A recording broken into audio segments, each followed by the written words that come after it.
Hey guys, what's up? My name's Adam and welcome back to Jamsville. Today I want to show you guys how to take a really easy chord that many of you probably already know and show you how you can actually one note at a time transform this chord, and this works with any chord by the way, into a bunch of different chords. This way you'll be able to make new chords from your old chords. Alright guys, let's jump right into it. The chord that this lesson is going to be based off of is actually super easy to play. Anybody literally can play it in 2 seconds, even if you've never played a guitar before. It's going to be this A minor 7 voicing.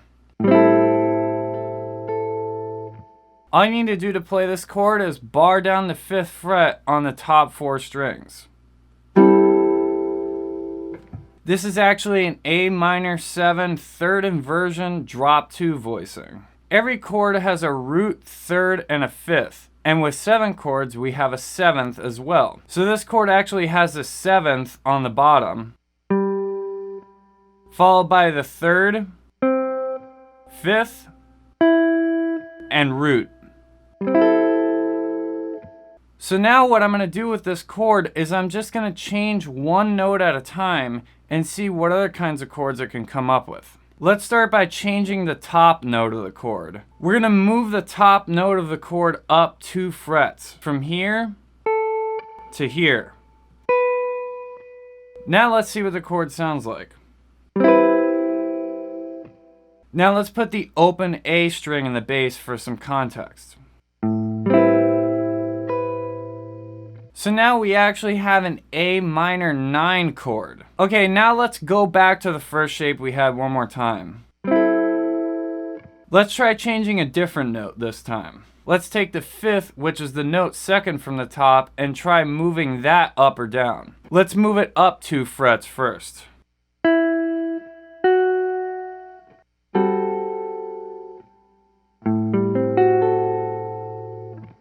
That's a very interesting sounding voicing. This is actually like an A minor 6 chord that also has the 7th in it. We have the 7th, 3rd, major 6th, and the root. Let's try another combination. Let's move the 5th down 2 frets. Now with all the rest of the notes in the chord.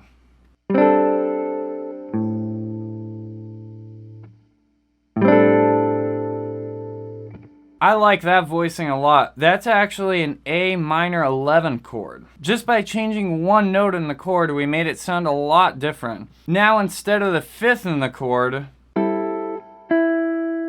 we have the 11th in the chord. Okay, so now let's step back one more time to the original chord voicing we had, and let's try to change 2 notes at the same time. So in the beginning we found out that we could move the top A note up to a B note in order to get an A minor 9 chord. And we also found that we could move the 5th down to the 11th in order to get an A minor 11 chord. So why don't we try combining those two? Let's move the 5th down 2 frets and move the root up 2 frets. This will give us this chord shape.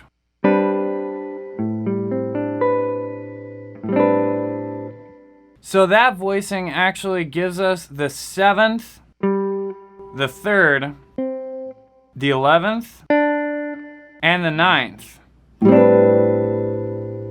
Now if we compare the chord that we started with to that chord, we can hear that that second chord really sounds a lot more luscious and open than the first chord. The reason being is that we have a lot more color tones in the voicing as opposed to just the regular basic chord tones that are in an A minor 7 chord. So as you can see, we're able to create all those different chord voicings simply by starting with one really basic chord and messing around with changing one note. This concept demonstrates how important it is to know your scales on a guitar, because then it helps you when you go to play chords to be able to figure out different types of chords that you want to play.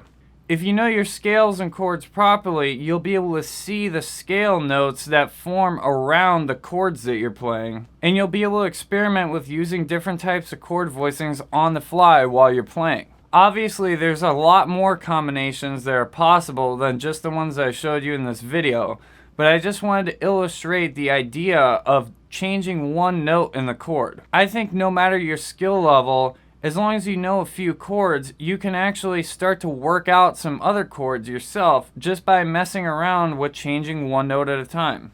You can even do this with a really easy chord like an open C chord. Let's move the top note down a fret so we're playing the open B string. Now I have a C major 7 chord. Let's move the top note up 2 frets now. Now I have a C major chord with the 9th on top. The possibilities are really endless here, and if you have the curiosity to sit down and experiment a little bit, you can learn a lot about chords and harmony. Alright guys, thank you so much for watching this video. If you liked it, please drop a thumbs up and share it with your friends. And remember to hit that subscribe button because I got more lessons and tutorials coming out every week. Alright guys, until next time, listen, learn, and jam.